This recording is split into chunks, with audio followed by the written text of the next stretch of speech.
Assalamualaikum warahmatullahi wabarakatuh. Selamat siang audiens semua. Yang terhormat Ibu Sri Wahyuni, SEMEJ Dev selaku dosen pengampu mata kuliah pengantar manajemen kelas B. Pada siang hari ini saya sangat senang diberikan kesempatan untuk mempresentasikan tugas pengantar manajemen. Di sini saya mengambil materi dari buku Principle of Management Huston Texel 77005. Nah, di sini saya mengambil 3 bab mengenai entrepreneurship, leadership, dan managerial communication on management. 3 bab ini saya pilih karena 3 bab ini adalah hal yang paling mendasar yang perlu kita ketahui dalam manajemen. Untuk mempersingkat waktu, kita lanjutkan untuk pembahasan. Yang pertama yaitu bab entrepreneurship. Satu kata yang kita dengar entrepreneurship pastilah selalu terlintas, yaitu adalah suatu proses untuk membangun suatu bisnis. Nah, entrepreneurship sendiri apa? Entrepreneurship atau yang sering kita kenal sebagai kewirausahaan, yaitu melibatkan pengambilan risiko baik untuk menciptakan bisnis baru atau untuk mengubah ruang lingkup bisnis yang sudah ada. Nah, seseorang yang menjalankan kewirausahaan biasanya disebut wirausahawan. Mengapa menjadi wirausahawan? Banyak sekali orang yang ingin menjadi wirausahawan. Nah, apa sih wirausaha itu sendiri? Wirausaha sendiri adalah inovator yang mengambil risiko, memulai dan mengelola bisnis untuk menghasilkan keuntungan dan mengembangkan perusahaan menjadi besar. Untuk menjalankan suatu bisnis tidak lain adalah mencapai suatu keuntungan. Nah, di sini kita sebagai entrepreneurship akan memiliki kesempatan mendapatkan keuntungan, kemandirian, kepuasan pribadi, dan gaya hidup dan tuntutan global. Nah, mengapa di sini saya tuliskan tuntutan global? Karena ekonomi global saat ini menghargai perusahaan yang inovatif dan fleksibel yang dapat merespon dengan cepat terhadap perubahan lingkungan bisnis di era globalisasi pada saat ini. Kemudian, apa yang identik dengan kewirausahaan, yaitu seorang pengusaha. Pengusaha sukses adalah orang yang ambisius, mandiri, percaya diri, kreatif, energik, bersemangat, dan berkomitmen. Ini adalah ciri-ciri seorang pengusaha. Tidak ada pengusaha yang tidak memiliki sifat-sifat tersebut. Nah, di sini saya menjelaskan 3 jenis pengusaha, yaitu ada yang pertama, pengusaha klasik. Nah, pengusaha klasik ini yaitu biasa kita ketahui seperti pengusaha mikro, menjalankan bisnis mereka sendiri, bisnis tetap kecil yang berorientasi pada pertumbuhan. Nah, di sini mereka menggunakan modal sendiri tanpa sangkut paut dari pihak lain. Kemudian yang kedua yaitu multipreneur atau memulai bisnis dengan banyak perusahaan. Nah, di sini dimaksudkan bahwa seorang pengusaha yang multipreneur, dia sudah menjalankan perusahaan yang sudah berdiri. Jadi, banyak perusahaan yang sudah bekerja sama seperti itu. Yang ketiga yaitu intrapreneur, yaitu bekerja menerapkan kreativitas dan visi dalam perusahaan besar. Intrapreneur dengan multipreneur tidak jauh berbeda. Sama-sama sudah menjalankan perusahaan yang sudah berdiri terlebih dahulu. Perbedaannya, entrepreneur adalah perusahaan yang sudah besar dan sudah mandiri, sudah berjalan. Kemudian seorang pengusaha dalam entrepreneur ini, mereka sudah sangat mudah. Mereka tinggal menjalankan kreativitas dan visi dari perusahaan tersebut. Kemudian, untuk menjadi kewirausahaan, ada pengusaha. Lalu apa yang dijalankan? Yang dijalankan adalah suatu bisnis. Nah, bisnis adalah kegiatan yang dilakukan atau dijalankan oleh seorang pengusaha atau wirausahawan tadi ya. Nah, untuk memulai bisnis tentu awalnya adalah bagaimana kita bisa menentukan ide usaha yang ingin kita bangun seperti itu. Nah, biasanya pengusaha mendapatkan ide untuk bisnis mereka dari berbagai sumber. Tidak mengherankan bahwa sekitar 80% dari banyaknya pengusaha yang sukses di dunia mendapatkan ide untuk perusahaan mereka saat bekerja di industri yang sama atau terkait. Nah, seperti itu. Memulai sebuah perusahaan di bidang yang sama, di mana Anda memiliki pengalaman, di mana Anda memiliki peluang untuk bisnis tersebut. Nah, sumber inspirasi lainnya adalah pengalaman pribadi sebagai konsumen, yaitu hobi dan minat pribadi. Saran dari pelanggan bisa jadi keluarga dan teman, konferensi industri, dan khusus perguruan tinggi atau pendidikan lainnya yang dapat menunjang kita untuk menentukan ide usaha. Yang kedua yaitu bentuklah organisasi bisnis. Nah, keputusan kunci bagi seseorang yang memulai bisnis baru adalah apakah itu akan menjadi kepemilikan tunggal, kemitraan, korporasi, atau koperasi, atau perseroan terbatas. Nah, hal seperti inilah yang perlu kita bicarakan di awal sebelum kita memulai bisnis. Seperti yang telah dibahas sebelumnya, setiap jenis organisasi bisnis memiliki kelebihan dan kekurangannya masing-masing. Pilihannya tergantung pada jenis bisnis, jumlah karyawan, persyaratan modal, pertimbangan pajak, dan tingkat risiko yang terlibat. Seperti itu. Pastikan kita sebelum menjalankan bisnis telah memikirkan matang-matang bentuk organisasi yang akan kita jalankan, seperti itu. Yang ketiga yaitu faktor modal yang cukup atau bersumber dari investor atau investasi. Setelah rencana bisnis selesai, langkah selanjutnya yaitu mendapatkan pembiayaan pastinya untuk mendirikan perusahaan Anda, seperti itu. Dua bentuk pembiayaan usaha biasa yang sering dijalankan oleh pengusaha-pengusaha awal untuk menjalankan bisnisnya. Yang pertama adalah hutang, yaitu dana pinjaman yang harus dibayar kembali dengan bunga selama jangka waktu yang ditentukan. Nah, biasanya banyak pengusaha yang meminjam dari bank-bank besar seperti itu. Lalu kemudian dana ekuitas, dana yang dikumpulkan melalui penjualan saham, yaitu kepemilikan dalam bisnis. Mereka yang menyediakan dana ekuitas mendapatkan bagian dari keuntungan bisnis tersebut, seperti penanaman modal saham. Kemudian bab kedua yaitu setelah pembahasan mengenai entrepreneurship, bagaimana menjadi seorang pengusaha, bagaimana apa yang dijalankan yaitu adalah bisnis, ada yang namanya leadership.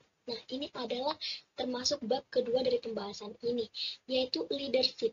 Apa yang terlintas dalam pikiran teman-teman semua mendengar kata leadership? Ya, kepemimpinan. Nah, kepemimpinan sering didefinisikan sebagai hubungan pengaruh sosial atau interpersonal antara dua orang atau lebih yang bergantung satu sama lain untuk mencapai tujuan bersama dalam manajemen bisnis biasanya. Nah, untuk menjadi seorang leadership, orang yang menjadi leadership biasa dikenal dengan sebutan manajer. Nah, manajer adalah seorang yang menjalankan kepemimpinan atau manajemen itu sendiri, seperti itu. Dan untuk menjadi seorang leadership itu ada yang namanya tantangan. Tantangan yang paling penting dalam kepemimpinan yaitu adalah untuk membangun sebuah citra gaya hidup dan gaya kerja di mana pemimpin mengendalikan para pengikut dan situasi atau peristiwa. Bukan sebaliknya ya teman-teman. Pemimpin memberi inspirasi, bersikap proaktif bukan reaktif. Disinilah peran pemerintah sangat diperhatikan. Bagaimana kemampuan dia, bagaimana karismanya untuk memimpin suatu manajemen untuk mencapai suatu keberhasilan dalam bisnis seperti itu. Kemudian dalam leadership itu ada yang namanya proses kepemimpinan. Di sini saya mengambil gambar bagaimana proses kepemimpinan itu tersendiri terjalin antara suatu pemimpin, konteks follower, dan bagaimana proses kepemimpinan itu sendiri berjalan seperti itu. Di sini seperti gambar yaitu ada konteks, leader, followers, konsekuen atau kesimpulan, dugaan atau suspicion, trust atau tanggung jawab. Lalu di slide dan affection atau perasaan simpati, suka maupun tidak suka. Di sini dalam keadaan kesimpulan dugaan tanggung jawab dan perasaan simpati inilah berjalan menuju konteksnya. Kemudian setelah menuju ke konteks, dia ada menuju ke pemimpin. Biasanya untuk alurnya dalam kategori perjalanan proses kepemimpinan ini untuk suatu masalah lalu ke konteks, dan setelah dari konteks itu kemungkinan berjalan ke leader. Nah, itulah suatu prosesnya. Kemudian dari leader ini bisa berjalan menuju ke pengikut. Bagaimana pemimpin ini mempengaruhi pengikutnya, bagaimana pemimpin ini mempengaruhi anggotanya, seperti itu. Kemudian dari anggota mempengaruhi ke pemimpin, anggota mempengaruhi pemimpinnya, anggota mempengaruhi manajer itu tersebut. Nah, suatu perjalanan ini adalah dinamakan proses kepemimpinan, seperti itu.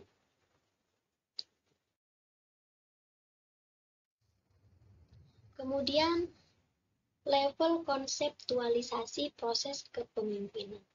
Di sini ada dari yang terkecil hingga yang terbesar, yaitu ada individual, diadik, group, organization. Nah, organisasi sendiri adalah bentuk proses kepemimpinan yang paling tinggi, yang paling besar, seperti itu. Apa pengertian dari masing-masing tingkatan ini? Yaitu yang pertama intra-individual, melibatkan pengidentifikasian tujuan dan prioritas pribadi. Nah, ini mengangkut diri pribadi seseorang, seperti itu. Kemudian diadik, yaitu hubungan antara seorang pemimpin dan pengikutnya atau bawahannya, bagaimana saling mempengaruhi, pemimpin mempengaruhi pengikutnya dan pengikut mempengaruhi bagaimana mereka memiliki pendapat dan ide untuk dijelaskan kepada pemimpinnya, seperti itu. Kemudian grup, yaitu proses kepemimpinan dan kriteria yang relevan untuk mengevaluasi efektivitas leadership. Di dalam grup, di situ banyak anggota yang terlibat. Di dalam anggota terlibat tersebut pun tetap ada yang menjadi leadership, seperti itu. Itulah yang dinamakan sebuah grup. Kemudian organization, yaitu terjadi dalam sistem terbuka yang lebih besar, di mana grup merupakan subsistemnya. Nah, dimaksudkan di sini berarti organisasi terdiri dari beberapa grup, seperti itu.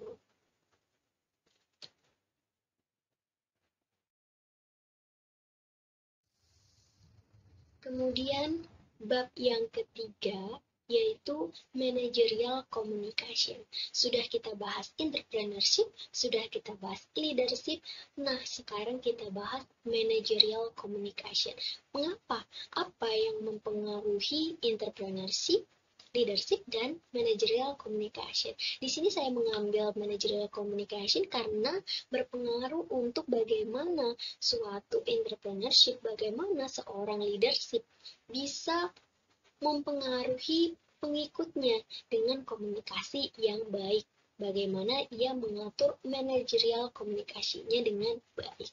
Nah, apa itu komunikasi manajerial? Nah, komunikasi interpersonal adalah bagian penting untuk menjadi manajer yang efektif. Di sini saya menjelaskan yang pertama adalah komunikasi interpersonal, yang dimana yang paling hal utama dalam managerial communication. Nah, apa saja hal penting untuk menjadi seorang manajer yang efektif? Yang pertama yaitu mampu mempengaruhi pendapat, sikap, motivasi, dan perilaku orang lain atau pengikutnya. Yang kedua, mengungkapkan perasaan, emosi, dan niat kita kepada orang lain. Bagaimana kita mampu interpretasikan diri untuk mengungkapkan perasaan, emosi, dan niat kita kepada orang lain ketika misalnya kita memiliki pendapat atau memiliki ide atau inovasi, seperti itu. Kemudian, saran untuk menyediakan, menerima, dan bertukar informasi. Nah, di dalam komunikasi interpersonal ini, di dalam managerial communication ini, banyak sekali keuntungannya, yaitu kita bisa mendapatkan saran untuk menyediakan, menerima, dan bertukar informasi. Hal ini berkaitan dengan proses kepemimpinan seperti itu. Kemudian dalam komunikasi interpersonal mampu memperkuat struktur formal organisasi seperti itu. Kemudian bagaimana proses managerial communication? Tadi ada namanya proses kepemimpinan. Kemudian sekarang adalah proses managerial komunikasi. Nah, di sini ada yang berwarna biru yaitu komunikator, receiver feedback, kemudian noisy. Nah, di sini komunikator adalah seorang penghubung atau pemberi komunikasi, kemudian receiver adalah penerima untuk informasi, kemudian feedback adalah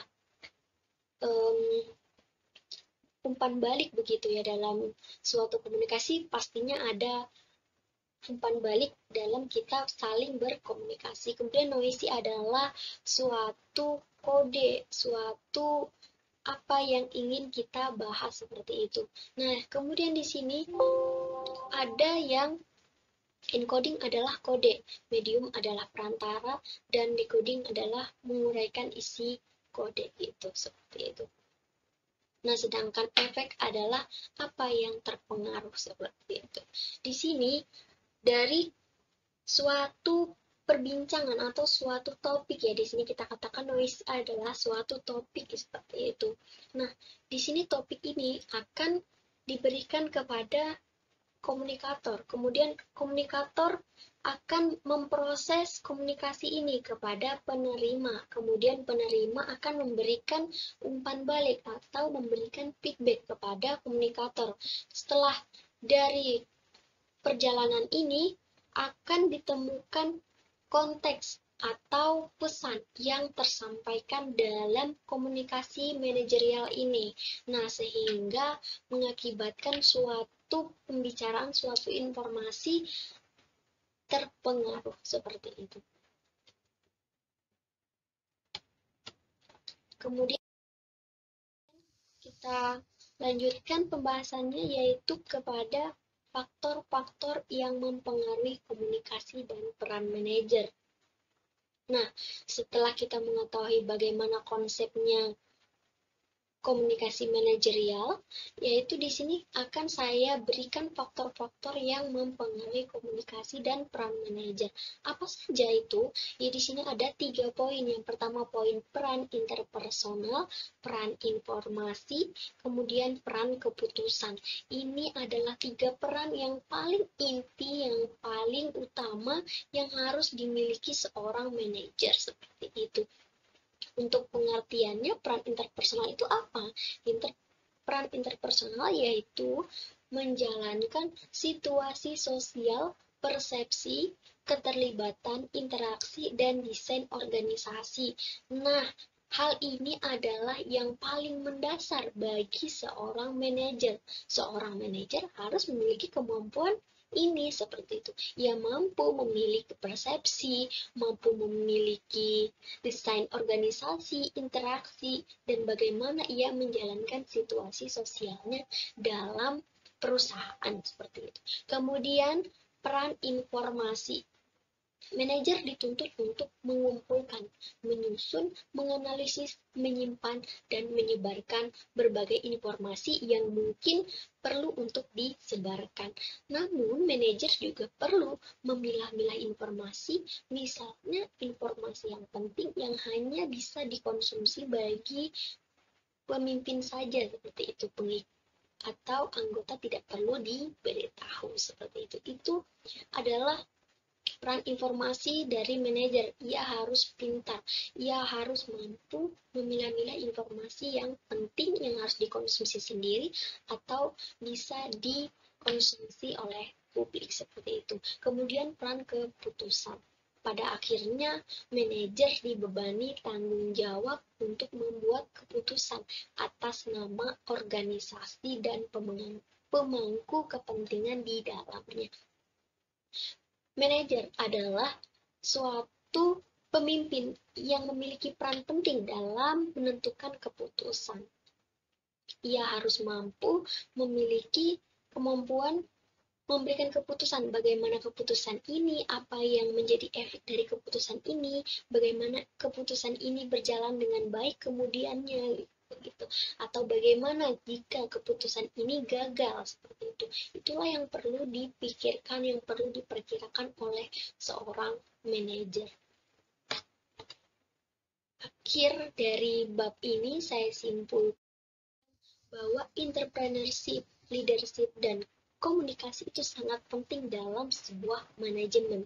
Entrepreneurship berhubungan dengan leadership, leadership berhubungan dengan entrepreneurship, kemudian di dalamnya ada yang namanya managerial komunikasi. Bagaimana seorang leadership, bagaimana seorang wirausaha memiliki komunikasi yang baik dengan anggotanya, seperti itu. Ia harus mampu menguasai komunikasi tersebut, mampu menguasai dan mengetahui bagaimana proses-proses komunikasi di dalam sebuah manajemen, baik manajemen kecil, manajemen besar, atau manajemen internasional, seperti itu. Akhir kata dari saya, terima kasih atas perhatiannya. Saya harap teman-teman mampu mengerti dengan apa yang saya presentasikan. Saya harap teman-teman mampu menginterpretasikan bagaimana seorang entrepreneurship, bagaimana seorang leadership, dan bagaimana manajerial komunikasi dalam manajemen yang baik, seperti itu. Nah, karena apa? Kita adalah mahasiswa ekonomi pembangunan yang suatu saat nanti kita diharapkan untuk memberikan pembangunan kepada negara kita. Bagaimana kita mampu menyesuaikan diri kita dengan perkembangan globalisasi yang semakin meroket, bagaimana globalisasi semakin mendunia, seperti itu.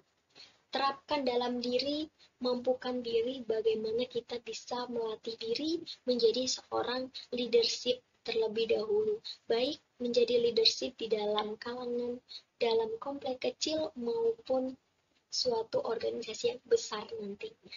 Terima kasih. Wassalamualaikum warahmatullahi wabarakatuh. Terima kasih.